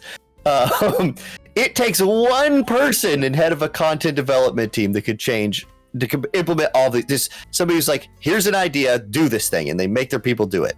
Boom. They have 3 people. They have 3 developers. That's all they have. They can program it all. They can write code. I think the assumption is that there is a global version of the game, and I don't think there is a global version of the game. I think it's just a copy of the JP version. Like, The I don't global think version there's of the game is the summon button in the shop. right. Like, I don't think there is actually content developed for the global version of the game, no matter what they might make us think. I think most of it's just translation into different languages, and you would think as a flagship Final Fantasy, they would develop content for it, but you know, that's not the way they're going to operate. Well, and they've never had to do that before. Like, you just take Final Fantasy VIII, you translate it, you push it into the global. You take Final Fantasy XIV, you just make it different languages, run it on different servers, boom. So again, what we're talking about here is something that we think should happen, but no, they've probably never been pushed to do it before. Like, it would be cool. Imagine if they ran country versus country or something for global. Like, they ran the Olympics and like USA got to play against Canada and the Philippines and Australia, and it was just like the people would be on board for that. And you got a little and like the thing is, the rewards, all you have to offer are stupid little like titles. People will play the game for a title. I will play the game for a title. And so, man, just do something fun. And then I got to shout out to Keto. He's an Eileen. He's the Pope of the Church of Eileen. So yeah, good man. But yeah, I'm on board with you. If they want to have people embark 100% into events, they don't have to give like a lot of visual or rewards that will unbalance the game in terms of its power creep. They can give titles, they can give a weapon skin, they can give like any kind of little thing that doesn't take too much work in terms of development, but is unique enough for players to want to have it. And then all the hardcore guys will want to get that, especially if they can't get the specific thing with Visioner. A Mont skin. Everybody has Mont. Play for a Mont skin. There you go. Boom. Everybody's doing it. Takes just develop that and patch it in. He's like, doesn't cost anything. Somebody's time. I mean, I think that I don't know. From the JP side, I have to be, I guess, maybe a little contrary. I think that Global does get some stuff that makes me a little envious. You guys buff a lot of characters. Like, okay, through vision cards, fine, or global buffs, but you guys do get some, you know, some more balancing stuff. And whether the effectiveness of that balancing is questionable at times. But you also did get that Brave Exvius crossover event that we have not seen hide nor hair of. So there is some content. You do get some characters. I just think that Global, like, it's the same thing as Brave Exvius. It's the company where it's like most of the content is produced on the JP side and, you know, copied over. As Dig said, that is not unfair. That is very an effective way for them to be doing stuff. But I think that Global does need it, but I wish that more of the content would come back the JP way as well. Like, I also think that Global has been a influencer a little bit on the JP side, where our conditions have been improved because of stuff you've got. It just so happens to be retroactively like 3 months in our future kind of thing. So they're both sides do have some influence on each other, but in terms of like what I feel like is just that there isn't enough money put back into the game right now. And Diggs is quite right to be frustrated by it. I would say that what Global is entering is the longest 3 months of frustration that I've ever felt in the game. And you can see it in my videos where I am not happy talking about some of this stuff, or it's pretty mundane and routine and whatever kind of thing. And 7 has kind of been a snap of getting me back into it. But well, it's just like Anniversary was for Global. Right, like Global was like plummeting hardcore, and then you have Anniversary and Nier, and you know, it's like you can literally see in like all the trends, you know, oh, Anniversary's here, Nier's here, Final Fantasy VII releasing in JP had an impact on Global. Yeah. All right. Well, good questions from the chat. Thank you for everyone who submitted those questions. And, you know, get more ready for next time. Cough, cough. Oh, subtle hint. Oh, thank goodness. But before we wrap up the stream, I got a little bit of a special thing to end the stream today. We're going to do some polls on the JP side. And I for anyone who watched me last night, the pain was real. but Aerith did come home. So, So I'm who are you going to pulling for? we're going to do the Barrett step up as a celebration of the first intergrade, and I'm hoping that the combination of the weather right now, as well as my computer won't just blow up at this point. But hey, we recorded most of the stream, so we're doing good. I mean, if you played Final Fantasy XI, weather and moon phase and the direction you face, right? For crafting, even though that was all bullshit, it turns out, but it might help you. I fully believe that if you call out Barrett's quotes while imitating his voice, he'll come. What is? Oh my Barrett god, saying? Nightbot is going to get banned. Is your bot giving you a hard time? No, he's giving my chatters a hard time. I mean, Automod usually does that for me, but now Nightbot is just being pushy. Oh my god, stop it. All right. The cats have both been in my background forever now. Like, they're just both. I know, I love them. Send them my love. They're so cute. They're playing He's just right beating now. up the Yeah. All They're right, sitting, gotta- we have an air conditioner installed there now, so they've been sitting on it. Diggs, are you seeing it properly? Yes. Yeah, we you got are it in all. game and we see it. Excellent. So yeah, we're just going to scroll down here and we're going to do the dumb thing. I would like to advocate that you should never ever do this, okay? These 4 step ups are awful, but for entertainment value alone, this is what the internet loves. We're going to do this, and Auronnj, Diggs, and Reindell are going to commentate Are you for gonna me. cry if you don't get it? I want to see you cry. Do I You get know to what? I'll bet you 100% that I end up with Barrett, okay? Before Okay. the end of the Okay. stream. You Okay. ready? So for All right, entertainment let's go. purposes, who do you absolutely not want to pull? Well, Rain, Barrett's obviously. kind of on the banner. I would say Medina because I maxed on her goddamn shards. You're gonna get him on the Alright. first pull, 100%. Here it is. Oh my god, it's a rainbow, guys. No. Can you believe it? No, All he's right. not. That's Barrett. That's How right many now. yellows? How many No. yellows do you think? That's Eileen. No yellows. Oh. Oh, okay. All right. Well, Well, I mean, see. you have We one all- yellow there, but no yellows. No There's gonna be 3 reform. yellows overall. Oh, Liart, I hear that she's a good character. She runs the shop, so if you say nice things about her, good things happen. No, I can't see it. I'm on a delay. So, Oh my god. Oh, that's right. Oh my goodness. I should go this at like 1/10 pace. Wait, you right? can't see it. You can't see the Discord stream. No. Oh, I should just watch the Discord stream. Oh, and wait. see it. Yeah. Just pull up the Discord menu and you can see it. All right. Yeah, I was watching Diggs stream. Oh, Diggs, he's giving you all the viewership. You gotta be happy about that, right? Ooh, double Liarte Alright. this banner. All right, here's Barrett right here. No. Orange Told gives you. me all the Oh, it's someone viewership. new. Who is from that country that you don't own? Oh my god, it's Velric. Ooh, Aha. look I at was that, just saying that Daddy. he needed to be on this friggin' banner. Ooh, It turns out he ooh. was. Nice. Wow, look at that. And I have none of his shards. Great. Life Thank you. Flasher. Thank you Dude, so you're much. only 1,000 shards away from level 120. Yeah, that's it. Yeah. Oh my god, the beauty. All right, here we go, part 2. That ice element, baby. Just need that Laswell vision card now. Oh, guys, we didn't get a rainbow. Shut the Ooh, stream and down. a vision card. Oof. Yee. Oh my Is it god, they guaranteed trolled double me. rainbow, though? Oh. Double rainbow? No, not this time. No, It's not a guaranteed unit. It's just a guaranteed rainbow. That's disgusting. I know.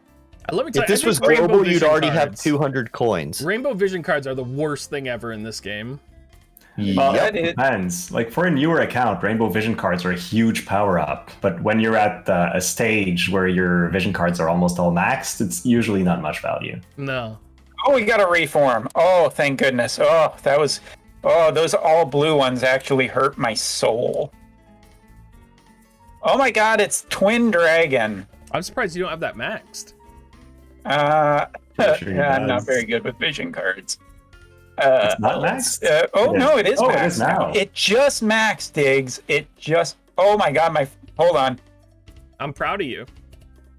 Well, that means you actually got. I got value a in it. bit of a storm. I got a bit of a storm here going on, so I think it's screwing with my internet a bit. All right, here we go. I'm gonna summon Barrett for you right here. You ready for this? The Auronnj magic, the Reindell magic. I mean, What color I book saw are we your gonna magic get? work It's a with silver? Auronnj. So... Oh, it's working. It's a unit. Are you ready for this change? It starts as a gold and it stays gold. Oh my. Is it disappointment? No, it's Barrett. We already know it's Barrett. It's we just gotta disappointment. click 10 times. It's disappointment.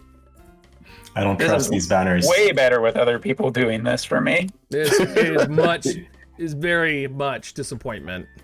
I have done those 6K banners a couple times, and I've never gotten the unit I wanted on them yet. Oh, we got a bonus. We got a bonus, guys. Ooh, that's the Phoenix VC. Ah, damn it. Oh, it's a max card. I'll take it. It's free shards and a free Igor. Right. I could see Medina. Okay. I could see it being Medina. It's machine gun arm. All right. You guys know how this works. If we see a flag, we win. Go! Oh, it's my girl. It's my girl. So we were all wrong. It's She my wanted to see eggs. girl. Now, I know what you're thinking, but hold on. Hold on. We're gonna get there. We're almost done, guys. We're almost done. On my stream, this is where the Amazon coin fairy would pop up and all of a sudden have 20,000 more Visior. Guys, Are you gonna pity him? Do you have enough to pity him?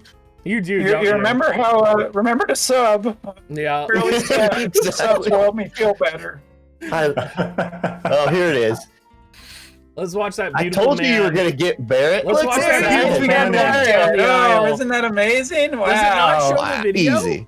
Does he not? It does come not walking show the down? video.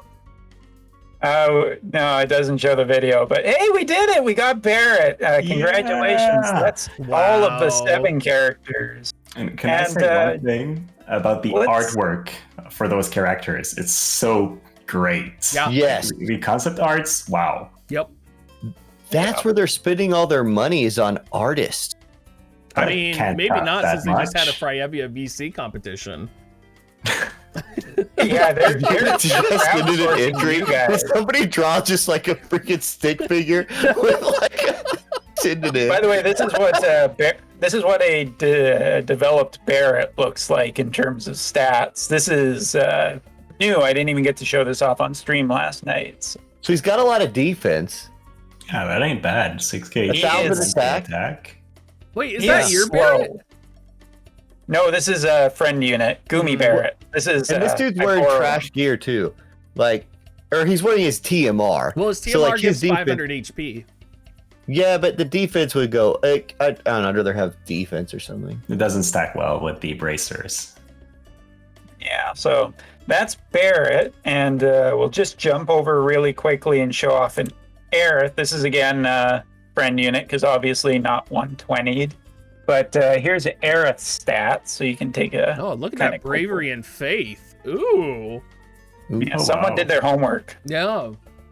Like almost 1,300 magic. Yeah, 91 agility. That is insane. 91 agility with Siren equipped. Right. Yeah. Also, it should be noted that she does have Bahamut on her, so that's a bit of a boost. But Does her TMR give agility? no. No, it gives single unit resistance up around her. Okay. And I think it's I like 25%, isn't it? Oh, that's good. Yeah. It's yeah, I think it's about that. She has hate down in her kit, so that's probably good enough. But yeah, so a little bit of a sneak preview of the reviews I have to do later. Nice. So much later. All right, so that pretty much wraps up this this episode of Intervisions. I would love to thank my co-hosts, the wonderful Auronnj, the amazing Dr. Diggs, the fantastic Reindell. All 3 of you were absolutely great on this first one. I want to thank you so much for working with me. The technical issues, the getting everything ready, all of that. Diggs, you've been fantastic for just getting this beforehand working. So thank you so much. And yeah, Are anything. we doing this more? Is this something we're doing often?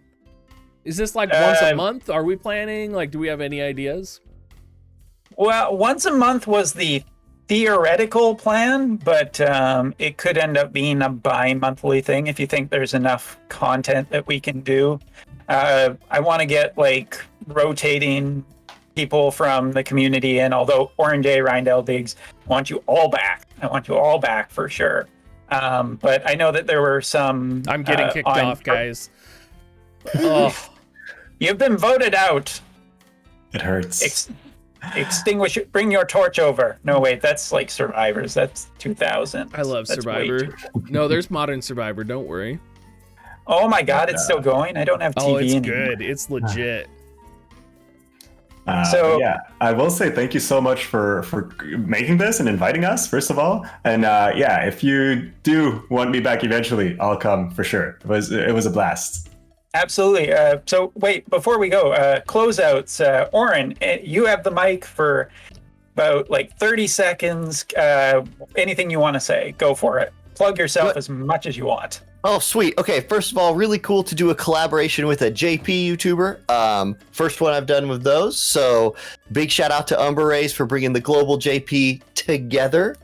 If you want to catch out any of my stuff, twitch.tv/Auronnj, about 4 o'clock Central Time USA. Always on Fridays, we have tournaments. Come check those out. We had 100 people in the tournament today. You can win gift cards and stuff. And then my YouTube channel, youtube.com/Auronnj, AURONNJJAYY. Yeah, that's it. So check those out if you want to catch some of my content. Thank you, guys. All right, Diggs, you next. Go Showing for the it, light man. on myself because I'm kind of lying back in the darkness. But you can find me at dig.gs/YouTube, dig.gs/Twitch. You can find me on my Discord. You can find me on Luca's Discord, who's hosting us today. You can pretty much just find me anywhere. Pleasure to be here. Was a lot of fun. I'll do whatever you need me to do. Just tell me. I'm a whore and this is what I do. There you go. Another Intervisions first. We've got it right here. Or Yeah. all right. Yep. And Reindell, you're next. Yeah, well, I'm on YouTube. I don't have the ending like Auronnj does, so you have to actually search for Reindell if you want to find me. Obviously, I'm a much smaller channel than all of you guys, so I'm really glad for this opportunity to kind of work with the big guys. I'm watching your videos and being a big fan, so it's kind of a big deal for me. But yeah, if you guys want to hop on my channel, most of it is guides on playing not meta stuff, and then yeah, that's mainly what I do. So thanks so much for this opportunity again. Yeah, that goes to everybody in chat. Please follow, like, subscribe, sub more, find some other people, get them to sub to these guys as well. For Auronnj, Dr. Diggs, and Reindell. Of course, I have been Umbra. You guys know me from the YouTube/Umbra, as well as Twitch here, stream JP stuff. Horrible poll streams where we don't get anything until the very last poll, and sometimes pity. But yeah, we're definitely gonna continue doing this in the future. To what extent and how much depends on life schedules, organization, and all of that. But I think this was a very, very successful first stream, even with technical issues and hang-ups on my side. And we're going to get the word out to get more people to make the next one even bigger. So thank you guys for joining me so much. And we'll say goodbye to all of you in chat. Have a wonderful weekend. Stay safe. Remember to be very careful out there. Look after your health. And wear a goddamn mask. Sorry. There you go. Yes, agreed. absolutely. Yeah. So see you guys. Take care.